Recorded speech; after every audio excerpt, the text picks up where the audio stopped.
Na tuna mengi tuliokuandalia, lakini awali yote ni muktasari wa habari za ulimwengu na msomaji ni Sarafina Robi. Karibu Sarafina. Asante sana Nkia. Hujambo msikilizaji na karibu. Wamiliki wa mtandao maarufu wa kijamii wa TikTok kutoka China wametia saini mkataba wa kuuza mali ya kampuni hiyo kwa ubia unaoongozwa na wawekezaji kutoka Marekani. Hatua hii itaiwezesha TikTok kuepuka marufuku ya serikali ya Marekani kuhusu umiliki wake wa China, jambo ambalo limeibua wasiwasi wa usalama wa taifa. Taarifa ya ndani kutoka kwa afisa mkuu mtendaji wa TikTok, Shou Chew, ambayo BBC imeiona, inasema mtandao huo na kampuni kuu ya China ya ByteDance waliafikiana makubaliano na Oracle, Silver Lake na MGX yenye makao yake Abu Dhabi. TikTok ina watumiaji milioni 170 nchini Marekani. Waziri Mkuu wa Australia Anthony Albanese amesema serikali yake itaanzisha mpango wa kitaifa wa kununua bunduki kutoka kwa raia ili kukabiliana na ufuatilianaji wa risasi uliotokea siku ya Jumapili kwenye ufukwe wa Bondi. Amesema mpango huo utakusanya na kuharibu mamia kwa maelfu ya bunduki, zikiwemo zile za ziada, silaha haramu na mapya zilizopigwa marufuku. Albanese pia amesema Jumapili hii itakuwa siku ya tafakari ya kuwaenzi watu 15 waliouawa katika shambulio la tamasha la Wayahudi. Bendera kwenye majengo ya serikali zitapeperushwa nusu mlingoti na kutakuwa na ukimya wa dakika moja. Rais wa Marekani Donald Trump ametia saini amri kuu ya kuainisha tena bangi kama dawa isiyo hatari sana. Zaidi na Florian Kaijage. Hatua hiyo ni mabadiliko makubwa zaidi katika udhibiti wa bangi katika zaidi ya miaka 50, ila serikali kuu haijahalalisha dawa hiyo kwa matumizi ya burudani. Amri hiyo inaainisha upya bangi kutoka kiwango cha kwanza hadi cha 3, ambapo dawa za viwango hivyo zinadhibitiwa kwa matumizi halali ya matibabu. Rais Trump amesema hilo litaruhusu utafiti zaidi kuhusu dawa hiyo. Majimbo mengi ya Marekani tayari yamehalalisha bangi. Mapendekezo yatahitajika kupitiwa upya na utawala wa utekelezaji wa dawa za kulevya. Na kwingineko ni kwa nyota aina ya Comet, ambayo ni kitu cha 3 kinachojulikana kati ya nyota kuingia kwenye mfumo wa sayari, inakaribia zaidi dunia. 3i Atlas iligunduliwa kwa mara ya kwanza mwezi Julai mwaka huu, na tangu wakati huo imetoa mkia unaong'aa na vumbi na gesi ilivyokuwa ikipashwa na jua. Wanasayansi wanasema hakuna ushahidi kuwa ni kitu chochote zaidi ya Comet, licha ya nadharia maarufu kwamba ni uchunguzi uliotumwa na wageni, yani aliens. Wana astronomia wanachunguza kitu hicho cha miaka bilioni 8 ili kujifunza zaidi kuhusu historia ya galaksi yetu kabla ya kutoweka. Hata kwa karibu zaidi, bado iko zaidi ya kilomita milioni 270 kutoka duniani. Hii ni BBC. Tuanzie huko Ulaya, ambapo licha ya kuendelea na mazungumzo yao hadi usiku, viongozi wa Ulaya wanaokutana mjini Brussels wameshindwa kuwafikiana kuhusu matumizi ya mali ya Urusi inayoshikiliwa kufadhili vita dhidi ya Urusi nchini Ukraine. Wanaendelea kujadili uwezekano mbadala wa kukopa kwa kutumia bajeti ya Umoja wa Ulaya ya usalama, lakini wanasemekana kutaka muda zaidi wa kuangalia maelezo kuanzisha ufadhili kulingana na mali ya Urusi. Florian Kaijage na arifu zaidi. Ubelgiji ndiko ambako mali nyingi za Urusi zimehifadhiwa, nchi ambayo iko chini ya shinikizo kubwa kuacha kupinga pendekezo la kutoa fedha hizo. Nchi hiyo ina hofu ya kulipiziwa kisasi na inataka kuwepo kwa ulinzi thabiti wa kisheria usiotiliwa shaka. Rais Volodymyr Zelensky amewahimiza viongozi wa Ulaya kufikia makubaliano kuhusu matumizi ya mali za Urusi zilizozuiliwa ili kupata mkopo kwa ajili ya Kiev, na kuonya kuwa Ukraine italazimika kupunguza uzalishaji wa ndege zisizo na rubani iwapo hatua hiyo haitachukuliwa. Fedha zinahitajika ili kuhakikisha kuwa Urusi au mtu mwingine yeyote duniani hatumii mali hizi za Urusi kama chambo cha kutushinikiza. Tunataka mali hizi zisiwe sehemu ya mchakato wa mazungumzo, bali zitumike moja kwa moja kutunga mkono.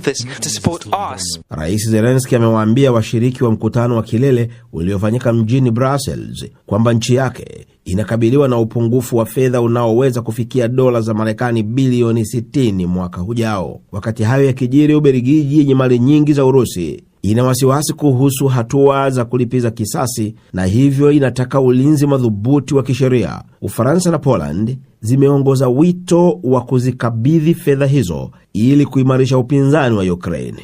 Ni Florian Kaijage. Serikali ya Nigeria imezifungulia tena shule za sekondari 47 zilizofungwa mwezi uliopita kufuatia wimbi la mashambulizi makali na utekaji nyara mkubwa wa watoto wa shule katika mikoa kadhaa nchini humo.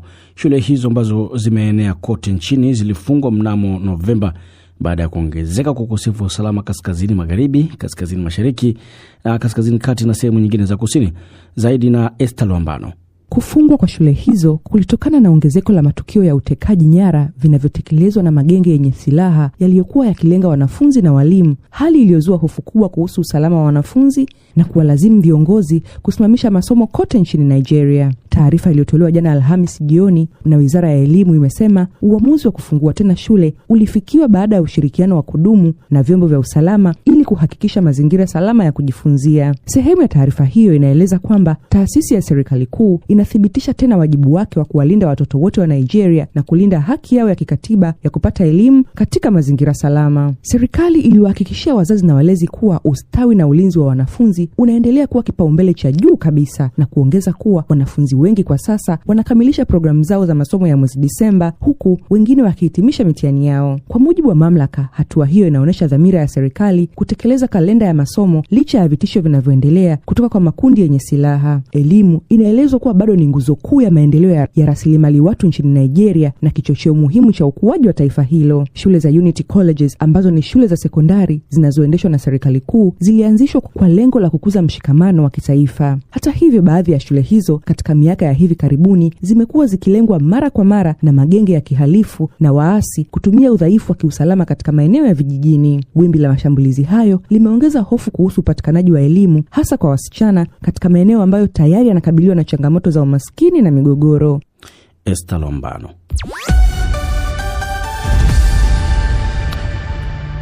Msikilizaji, sikia hii. Mchawi ni nani kati ya wasanii wa Tanzania na mashabiki wao mitandaoni? Kila uongozi mnalalamika.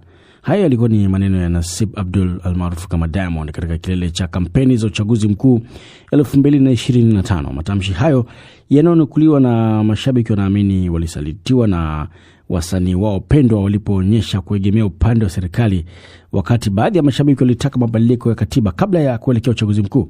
Jena ni wakulaumiwa katika harakati za kususia, kuacha kusikiliza muziki wao na kuunfollow na kuwapuuza kimya wasanii wa Tanzania kwa kutumbuiza katika mikutano ya kisiasa ya chama tawala CCM. Mchawi ni nani kati ya wasanii wa Tanzania na mashabiki wao mitandaoni? Martha Saranga ametuandalia tathmini hii.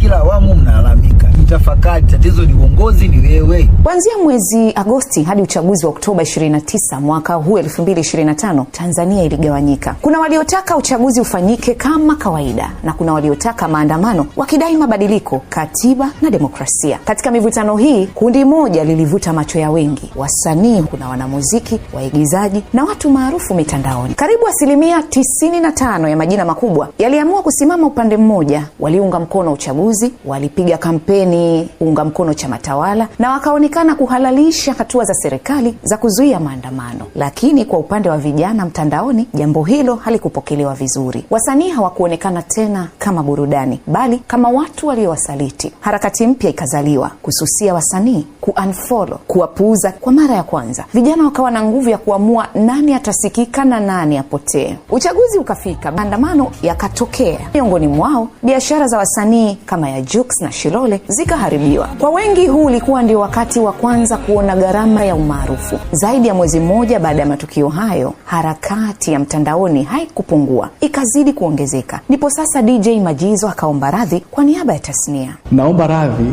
kwa yale machache ambayo yanawakera, ili kiwanda kiendelee kuzalisha, kiwanda kiendelee kutoa nafasi kwa vijana walio wengi.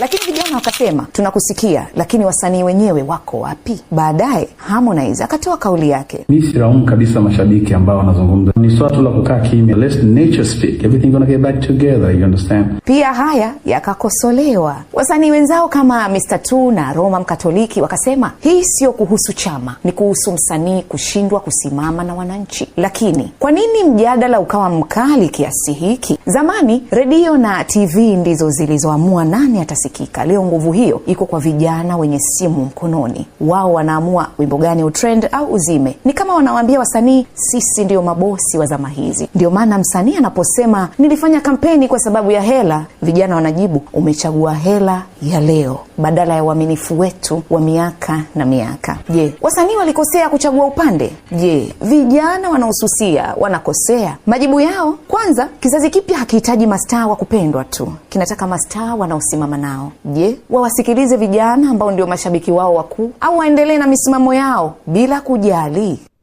Namni swali hilo ambalo ametuacha nalo